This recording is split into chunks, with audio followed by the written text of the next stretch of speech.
Halo, perkenalkan, nama saya Abdul Saifullah dari Istiqomah Bali, kelas JV181. Saya akan membahas tentang tugas sistem operasi lanjut yang membahas tentang kernel pada OS. Apa yang dimaksud dengan kernel? Kernel adalah sebuah perangkat lunak bagian dari sistem operasi yang berfungsi melayani berbagai macam aplikasi untuk dapat mengakses perangkat keras komputer secara aman. Dengan kata lain, kernel bisa difungsikan sebagai perantara antara perangkat lunak, aplikasi, dan perangkat keras komputer.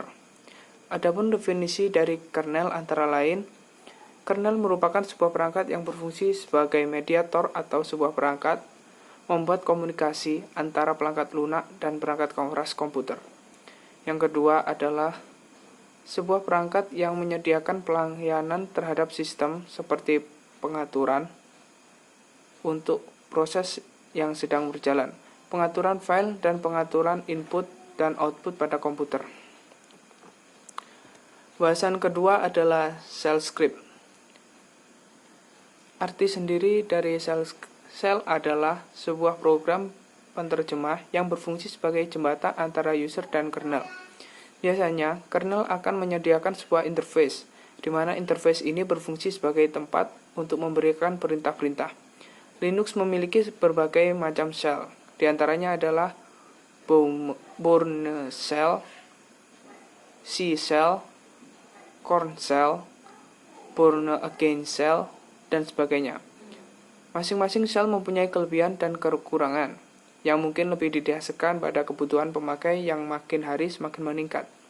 Untuk dokumentasi ini, shell yang digunakan adalah Bash shell dari GNU, yang merupakan perkembangan dari Bourne shell dan mengambil beberapa feature atau keistimewaan dari C shell serta Korn shell.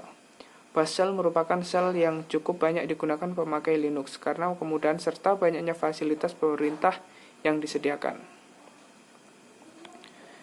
Yang selanjutnya adalah pengertian shell script. Shell script adalah sebuah bahasa pemrograman yang disusun berdasarkan perintah-perintah shell. Jika Anda menggunakan Linux, maka penyusun perintah-perintah shell di dalam sebuah file shell sama seperti ketika Anda membuat sebuah aplikasi. Pokok bahasan yang ketiga adalah kernel programming. Fungsi dari kernel programming sendiri adalah yang pertama, kernel berfungsi untuk melayani perangkat lunak aplikasi untuk dapat mengakses perangkat keras atau hardware secara aman. Yang kedua adalah berfungsi sebagai pengatur kapan dan berapa lama sebuah program aplikasi dapat menggunakan suatu bagian perangkat keras. Hal tersebut biasanya disebut dengan multiplexing. Dan yang ketiga adalah membantu dan mendukung perangkat lunak aplikasi untuk mengeksekusi dan dengan fitur abstraksi perangkat keras atau hardware.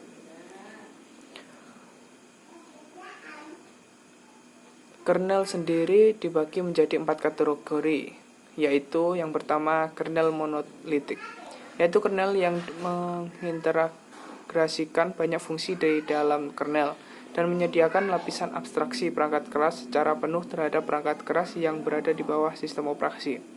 Yang kedua adalah kernel mikrokernel, adalah kernel yang menyediakan hanya sekumpulan kecil dari abstraksi perangkat keras sederhana dan menggunakan aplikasi-aplikasi yang disebut dengan server untuk menyediakan fungsi-fungsi lainnya.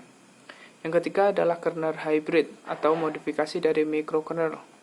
Adalah kernel yang persis atau mirip dengan mikrokernel, akan tetapi ia juga memasukkan beberapa kode atau tambahan kode di dalam ruangan kernel supaya ia menjadi lebih cepat atau untuk meningkatkan performanya.